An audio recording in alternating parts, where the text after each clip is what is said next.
What is up, everybody? Welcome back to another video. In today's video, we are going to be discussing some Detroit Lions news that we were given this morning. The Lions made a couple of roster moves, so that's what we're going to be discussing. Let's get it started. I got to shout out DoseOfDion, man, because it was actually the first time I went live on YouTube.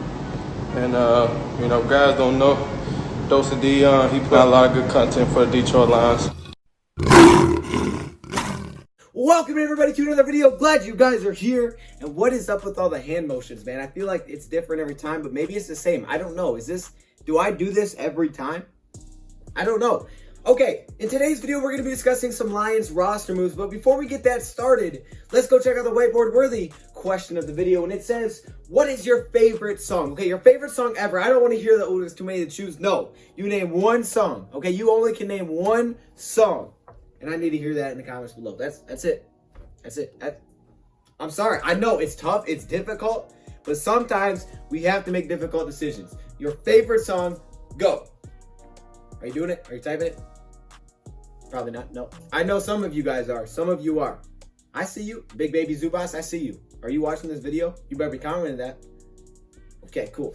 Now, let's get into today's video, okay? So we have a little bit of Lions roster updates, and this kind of pertains to the practice squad specifically, but we know yesterday the Detroit Lions released Jonathan Williams off the practice squad, so that opened up another spot, and the Lions today made some more moves. They also protected their players for the practice squad for this week. Plus, it's Wednesday, guys, which means it is the midweek, which also means that we should get some injury updates today. That would be great. Lions, that would be awesome. So hopefully we get some updates on Desmond Trufant, Kenny Galladay, Big V. Hopefully they're good updates too. Like, hey, they're getting back to practice. They're practicing because I'd love to see those guys on the field. That would be just amazing for Sunday. Now, into today's video, the 4 players that Detroit Lions protected on the practice squad this week is Isaac Nauta, David Blau, D. Virgin, and Kerrith White. Kerrith White. Okay, remember the running back Kerrith White, the little scat back that we brought in? Well, we released Jonathan Williams, so we protect the other running back that we do have on the practice squad. It makes sense. You don't want to have no running backs on the practice squad. I get it. Also, Isaac Nauta and David Blau, I'm pretty sure they've been protected every week up to this point.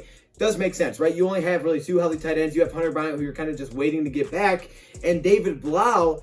You don't want to lose that guy. David Blau can be part of the future. You don't want to lose him. And, of course, Steve Virgin with all the cornerback injuries. Now, let's discuss these 2 players that the Detroit Lions signed. You may know one of them, the other one maybe not. So we're going to discuss them. First off, we're going to start off with the offensive lineman. That is Marcus Martin. Marcus Martin, I'm going to be honest, kind of reminds me a little bit of when we signed Joshua Garnett. You guys can remember we signed Joshua Garnett, who had a really good college career. He was a high draft pick, but it really just didn't work out in the NFL. He ends up with the Lions, and we're thinking, okay, maybe there's a chance. We know there's a lot of upside here, but he doesn't end up making the final roster. He is no longer with us. Well, here with Martin, I kind of see similar things. Hopefully it does work out for him. He's a 26-year-old offensive lineman that was a 3rd-round pick back in 2014 by the San Francisco 49ers out of USC. Like I said, he was good in college, and we're going to get right into that. He's a 6'3", 321-pound offensive lineman that can play multiple positions. As a freshman at USC, he started in 10 games at the left guard spot. Freshman All-American honors. That's pretty impressive. That is pretty darn impressive. Let's flash forward to his junior season, where now he's taking over at the center position for USC, where he makes the first team All Pac-12 team. Okay, I see you.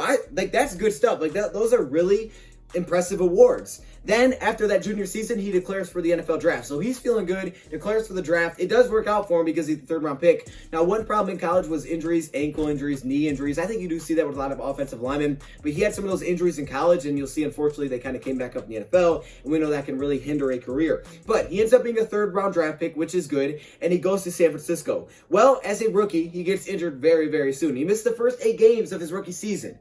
But when he does come back, the starting center is already hurt. So he takes over that role and starts the last 8 games for the San Francisco 49ers. So he's kind of getting used to things already in his rookie season. Then in 2015, they're like, you know what? We saw enough. You're named the starting center for this entire season. So he starts the entire season at center. But then in 2016, he loses that battle right back to Kilgore, who was the starting center before from San Francisco. He takes that role back over. And later in the season, we see our guy, Marcus Martin, get placed on IR. So boom, another injury here, unfortunately. This was with a knee injury. So yeah, you can kind of see going back to college here. So then in 2017, the Browns say, all right, we're going to give him an opportunity. They sign him. They sign him as a backup. He doesn't ever have to play any snaps because I guess the Browns offensive lineman did well, and they also stayed healthy. So he doesn't have to play a single snap, but he is signed by Cleveland. 2018, he is on the move again, but unfortunately, he was injured in the preseason, which again places him on IR. So you guys can see how the injuries can really affect the player. And then finally in 2019, 2019, last year, he was signed with Seattle, but he ended up being released August 31st.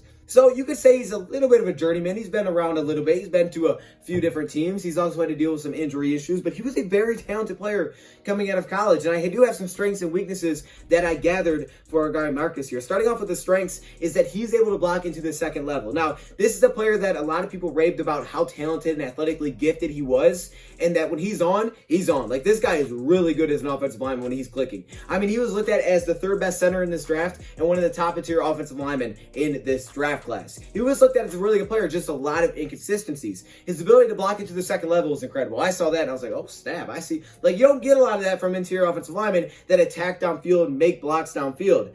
Also, very explosive off the point of attack. Right off the snap, super explosive, especially out of that center position, which is really important because to make the snap, then get up, and then get in your position and still be explosive, that's not easy to do. Also, he can play two different positions. He played both left guard and center. He started in 20 games as a center in college and 13 games as a left guard in college. So you love the versatility there. And finally, he has great length and athletic ability. So he can pretty much match up with any defensive lineman that's thrown at him.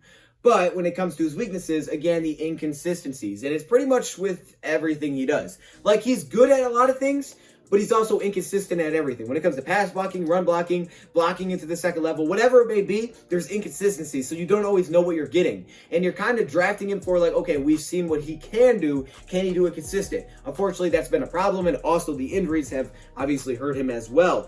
Also, he's been known to be at times out of shape. We've seen that in college, some reports of that. And when he signed with one team in the offseason, it was known that he didn't do too well in training camp because he came in out of shape. So that's something to keep an eye on for sure. But again, that was in the past, so maybe that's something that's not really a problem anymore. Like I said, he was a top offensive lineman prospect coming out of the draft, but it's really the inconsistencies and the conditioning and things like that. I mean, it's really just inconsistencies across the board for him that have held him back, and then the injuries. So hopefully we get like the really good side of Marcus Martin, and we can maybe make him more consistent, and he could be part of the future. Joe Dahl is now in IR, so it's never a bad thing to have some depth on the practice squad once you had to promote Kenny Wiggins. So boom, there we go. We get some more depth there. And the second player that we signed is Joe Webb. Okay, some of you guys may know who Joe Webb is. I know who he is from Madden. I'm not gonna lie. I had this guy on my Ultimate Team, even though I don't really play Ultimate Team. I had him for a little bit. Look, my team was trash. Let's not lie here. My team was hot garbage. But that must show you how bad my team was because he was my starting receiver. Yeah, it's kind of a problem. But either way, Joe Webb is very athletically gifted, and he has now signed with the Lions, and it looks like he's going to sign as a wide receiver. Look, Joe Webb came out of the draft as a quarterback/wide receiver. He's a 6'4", 230-pound man. Okay, that's big for a quarterback, and it's honestly pretty darn big for a receiver. So you can see the size is not a problem. He went to UAB for college, and in 2006, he only played in 2 games where he started at quarterback near the end of the season. Then in 2017, they had a new head coach, and he's like, you know what? Make you a wide receiver. Let's use your talents, use you as a receiver. And he had 30 receptions that season for over 450 yards. Pretty darn good. But then 2008 rolls around. They're like, okay, you know what? Now you're a full-time quarterback. So at full-time quarterback, he actually broke the CUSA record for over 1,000 yards that season. Over 1,000 yards rushing at the quarterback position. It was 4th in the nation. And then in 2009, he had 2,300 passing yards and 1,400 rushing yards. Whoa, like talk about a scrambling quarterback. Okay, so the athletic ability's there. Kind of reminds you a lot of college quarterbacks, right? Especially Ohio State. I know they have a lot of guys like that that are like, okay, they're running quarterbacks. All of a sudden they get to the NFL and it's like, okay, now he's a wide receiver or now he's a running back. Kind of like that, right? We see it with a lot of colleges. He was not invited to the combine, but he did have his own pro day where at his pro day, he went in as a receiver. So you can see just kind of back and forth over and over and over. But at his own pro day, he was ridiculous. 42.5-inch vertical, 21 bench press reps, and a 4.43 340. Like that's... If you put up those combine numbers, you're looking real good. He did that at his pro day. So he was drafted by the Minnesota Vikings in 2010 in the 6th round. The Vikings bring him in, right? They're trying to find a way to beat the Lions. No. The Vikings do bring him in. They bring in our guy here, Joe Webb. So he's drafted by Minnesota. Maybe, is this, hey, are we trying to get some intel from 10 years ago? Probably not.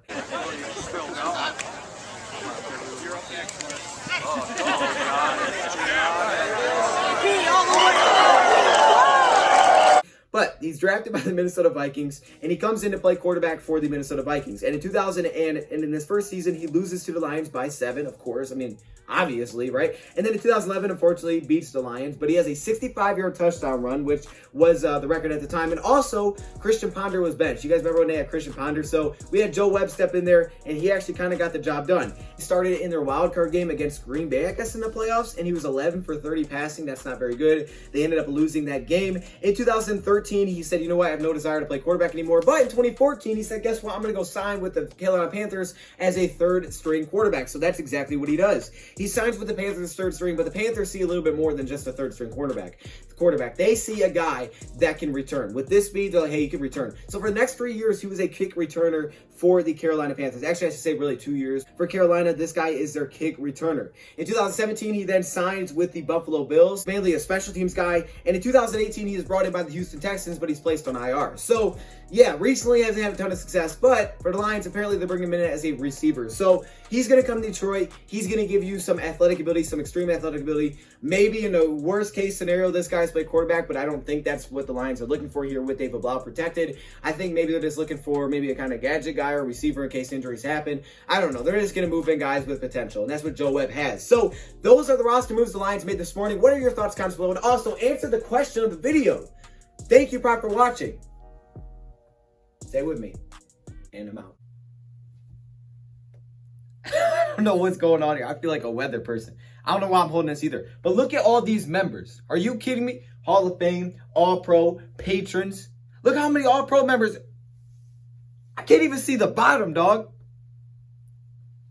What? If you guys want to be a part of this, all you got to do is click the join button. It's on the homepage of my YouTube channel. But this is absolutely nuts. Shout out to you guys. This is crazy. I had to bring out my cool shirt for this one, okay? Because y'all are legends, I had to bring out the legends. See what I'm doing?